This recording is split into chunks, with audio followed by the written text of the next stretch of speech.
Ultimately, people, if you give them the opportunity, if you jazz people on all of their levels, they can do absolutely incredible things.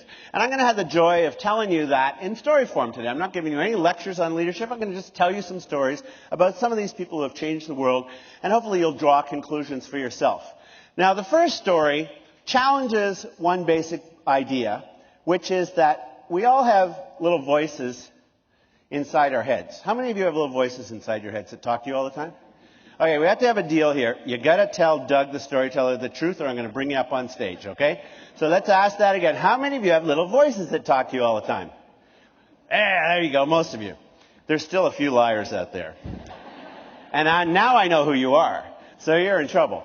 Everybody I know has voices that talk to us all the time, and those voices have a huge influence on the outcome of what we do.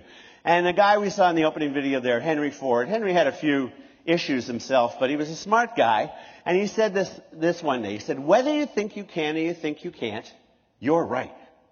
And what he was saying was, those little voices predetermine the outcome of what we do. They have a huge influence on us. Now, another pretty smart guy, most of you heard him, his name was Einstein. Einstein said something about change, and he said, we can't solve our problems with the same thinking we used when we created them. And Einstein, better than anyone alive on Earth at the time, understood that the entire universe is in a constant state of change. Nothing stays the same. Many of you know that every cell in our body changes every 7 years. So I'm standing here today, not a single cell that's here today in this room on this stage was here 7 years ago in this body, which blows me away. And no one's figured out how to just keep the good ones and get rid of the bad ones, unfortunately, but I'm sure there are people in a lab working on that. Ask the question, think back 7 years. All right, so summer 2002. What's the landmark? 9/11 was in the fall before that. We've all kind of come through that. What were you doing? What's changed in your life outside of every single thing in your body? In your personal life, in your work life? Because everything physical has changed. What else has changed? And for some people, the answer is not much. And part of that for some people is that they're resistant to change. It's a natural human reaction to put our feet in sometimes when things are changing because it gets us into areas outside our comfort zone. Einstein understood that when dealing with people. And my favorite definition of insanity is this one, which you may have heard before, doing the same thing over and over and expecting a different result. And how many people do you know who are like that? So I'd like to tell you a story to put into context the power of that little idea and the power of the little voices inside our heads. And here's the story. It's set from 1954, okay? So in 1954, in the world of track and field, it was believed that it was impossible for a human being to run a mile in under 4 minutes. How many of you have ever run a mile in under 4 minutes, just out of curiosity? Okay, we're all in this boat together. Excellent. Many medical practitioners back then actually thought that the pace required to run a sub 4 minute mile would cause the human heart to explode in the rib cage. One person who didn't believe it was a doctor and medical student and runner at Oxford named Roger Bannister. How many of you know the name Roger Bannister? So quite a few of you. Bannister had been trying to break 4 minutes for years, never got his time below 4:03, and by this little definition and my version of the story, woke up one day and went, I'm insane. Yeah, I should have done that with a British accent. Oh, bloody hell, I'm insane. Because he realized he was doing what every other runner in the world who was trying to break 4 minutes was doing. He was going out to the track every day and trying to run a little bit harder and faster and go, beat 4 minutes. It wasn't working. So he had a big idea. And he put that big idea, that aha, to the test at an otherwise ordinary track meet on May the 6th, 1954. And I'm going to show you the race because there's lots of lessons we can all learn from it. Two things we need to know before watching. Number one, there are 3 runners are going to break away from everybody else.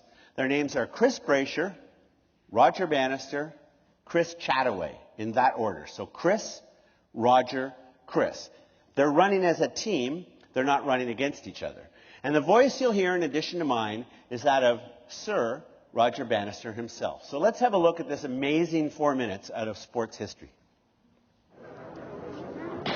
As the gun fired, Chris Brasher went into the lead and I slipped in effortlessly behind him, feeling tremendously full of running. My legs seemed to meet no resistance at all, almost as if impelled by an unknown force. We seemed to be going so slowly. Impatiently, I shouted faster, but Brasher kept his head and didn't change the pace. So while the record books show that the barrier was broken by a single runner, Bannister, it wasn't. It was broken by a team. For years, as I say, he tried to do it alone and never got below 4:03. So his big aha was, hold on, why don't I bring my teammates to run with me rather than against me? So he went out and found two equally dedicated runners in Brasher and Chataway, and a tough new coach named Franz Stempfel, whose name you'll hear. It was as a team that they literally set out to change the world's view of what a human being was capable of doing. I went on worrying about the pace until I heard the first lap time, 57.5 seconds. In the excitement, my knowledge of pace had deserted me. Brasher could have run the first quarter in 55 seconds without my realizing it, because I felt so full of running. But I should have had to pay for it later. Instead, he had made success possible. So that was Brasher and Chataway's job. Make success possible. At 1.5 laps, I was still worrying about the pace. A voice shouting, "Relax," penetrated to me above the noise of the crowd. I learned afterwards it was Stamfel's. Coach. Unconsciously, I obeyed. If the speed was wrong, it was too late to do anything about it. So why worry? So you hear that during the first 2 laps, Bannister's preoccupied with pace. He's yelling faster, faster at Chris Brasher at the front, and Brasher doesn't speed up. See, the secret here wasn't just to go fast. It was to start off fast enough to get in under 4 minutes, but not go so fast that they ran out of legs before the finishing line. I barely noticed the half mile passed in 1 minute 58 seconds. I was relaxing so much that my mind seemed almost detached from my body. It was incredible that we could run at this speed without strain. I was barely aware of the fact that Chris Chataway was now going into the lead. So halfway through the race, Brasher's job is done. He just drops out. Now it's up to Chataway at the front here to keep the dream alive.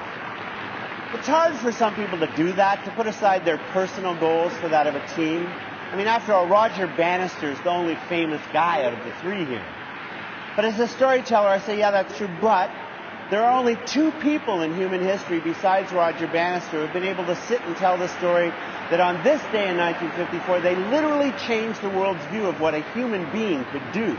And that's a pretty great story to be part of, regardless of your role in making it happen.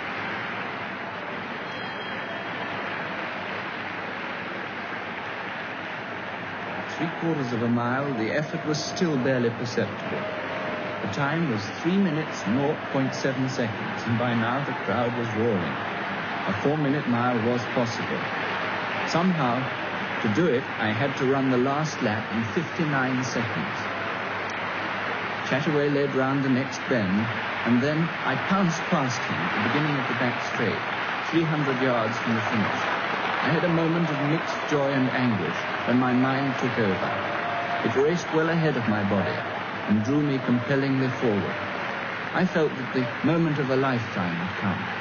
Oh, it had come indeed.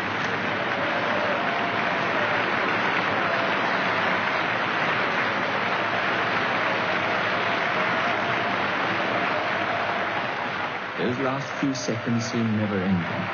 The faint line of the finishing tape stood ahead as a haven of peace after the struggle. I leapt at the tape, like a man taking his last spring to save himself from the chasm that threatens to engulf him. My effort was over, and I collapsed almost unconscious with an arm on either side of me. It was only then that the real pain overtook me. I knew I had done it before I even heard the count. I felt as if I was too close to have failed.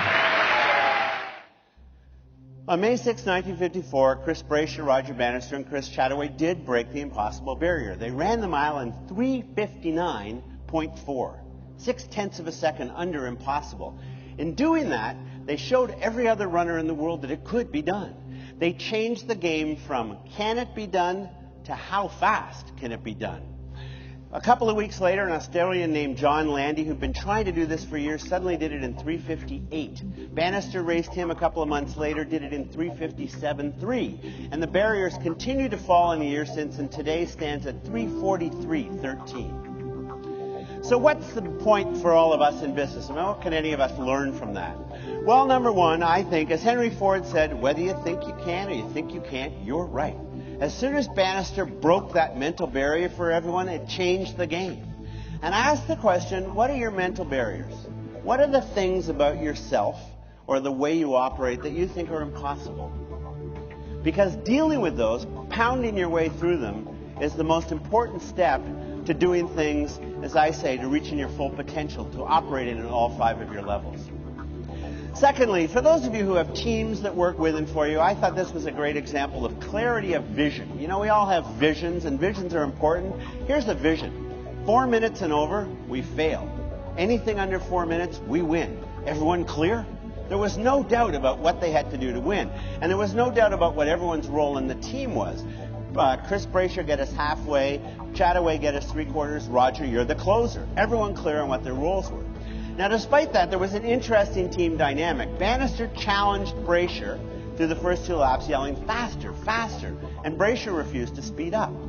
I would put to you that the leader on the team was not Roger Bannister, who was the hierarchical leader. It was Chris Brasher, because I watched that race. I've seen this race 100 times.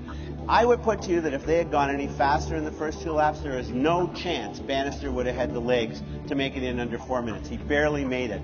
Brasher had exactly the right pace, and he trusted his gut to say no to his hierarchical boss, to risk going back into the locker room if he had been wrong and they had come in at 4:05, dealing with his comrades. But they had created a team environment where he could make that decision, and Bannister said, you know what, I'm just going to go with it.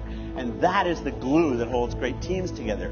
The accountability of Brasher for doing it, and the team dynamic for allowing him to. And finally, they showed something that I think we all know, that we forget sometimes in the heat of battle, which is that nothing great was ever done alone. If you want to do something, you have to surround yourself with a great team. And the good news is, you've already figured that out, and the team's here today. In a lot of organizations, that's not the clarity. There is no clarity around that. It's about my career, what kind of advancement can I get, what can I do for me, rather than what kind of success can we have as we. And I think Bannister, with just 3 people, was a great little microcosm in history to show that. Now, question, how many of you have people who report to you? Yes, that's perfect. Question to you. And how many of you have kids? Perfect. How many of you have spouses or girlfriends, boyfriends, partners? All right. I would put to you a simple idea. If you don't know what the mental barriers are inside the heads of the people who work for you, the people who are your teammates at whatever hierarchical level they are, of your spouse or your teenage kids who are driving you insane, it's impossible to help them as a leader to get beyond where they are right now. So we're going to do a fun little thing after the break, which is why I want you to sit together. But understanding those mental barriers is the first step in getting there.